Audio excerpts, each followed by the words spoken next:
finished our brews, so now let's make some char.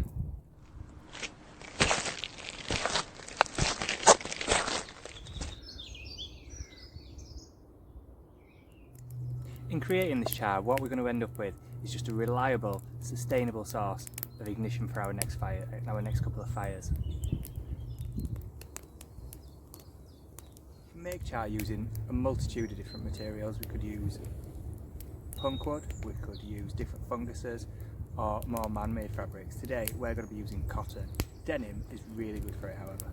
To make these is going to be super simple. All we're going to need is one lit fire and a small metal tin. The only thing that I've done with it is I've put a teeny tiny little hole in the side. But that's going to be really important in about 15 minutes. Inside our char tin, that's where we're going to put our materials. Like we talked about before, we could use that punk wood, we could use different funguses, but today we're going to use cotton. You see a lot of people just putting sheets of materials in, especially man-made ones, but I like to do things a little bit different. What I've done with the cotton is I've rolled it up a little bit like a cigar. That's going to eventually, when it takes that spark, mean that it burns hotter and for long. And then all I'm going to do is we're going to stuff our little cotton cigars in our char tin. And close the lid. With our materials packed into our sealed container, all we need to do now is place this in the fire. And what's going to happen to these is they're going to carbonise inside. Because they're in that sealed container, it's deprived of the oxygen that it needs, so the materials themselves aren't going to combust.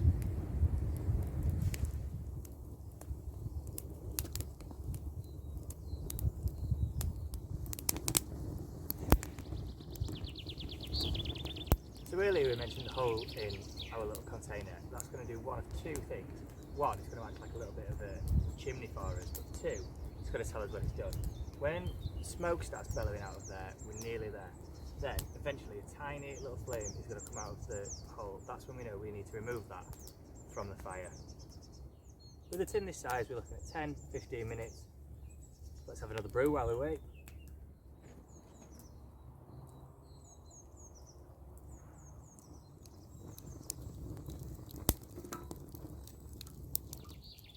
So while that's cooking, we might as well talk about what we're going to be left with. Like we said before, the heat's going to carbonise the materials inside, so what we're left with is a highly combustible material. It's going to take the spark from our ferrocerium rod every single time. It's going to be an excellent tinder sauce for the next couple of weeks, and we've not really packed that as full as we could have done.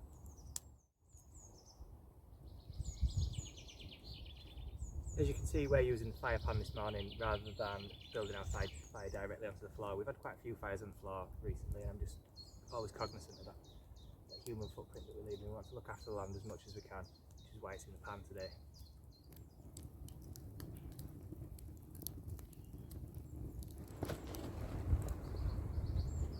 Okay, so all you've missed while I've been fighting around with cups of tea is that from our little hub, smoke started to billow out, then that heated down to a blue flame, which has now extinguished itself.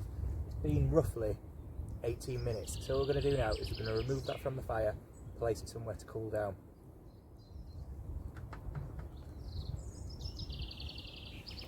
Okay, so like we said, we will need to leave this till it's cool enough to touch before we even think about opening it. If we open it straight up, it's going to be an influx of oxygen and all our char is just going to combust immediately. Not following my own advice, I've opened it up too soon and everything's just blown up. So, we're switching to punk.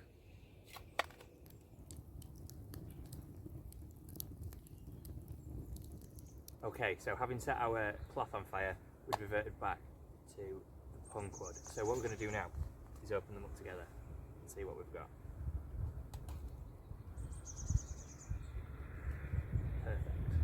So now, like we talked about before, what we're left with is that carbonised wood. They're quite fragile. What we're going to do now is try and get this to catch us back from that ferrocerium rod, and we'll show how if we put that into our little tinder bundle, boom, instant fire. So if we remove a piece of our char from the tin, we'll go with the big one, and we strike our ferrocerium rod, what's going to happen is those sparks are going to land on there and we're going to get an instant ember.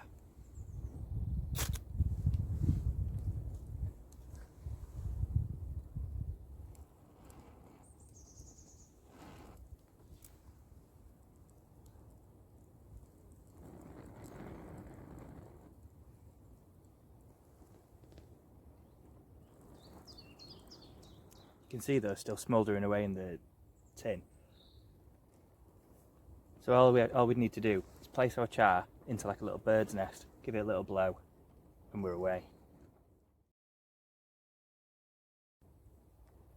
I know we had a little bit of an error with our char cloth that exploded, but in a way, I'm quite glad that we had to change tacks. Really into natural tinders. There's just something a little bit more honest about it, I think, compared to buying like store-bought firelighters, something like that. There's a work that's gone into it. You know, you can be proud. So there we have it. Punkwood char. I love these little camp tasks like these. I think they're brilliant, especially because they're going to be functional. What we've made today is going to easily ignite our next 2-3 fires. Well worth the effort that we put into it. And until next time, go explore.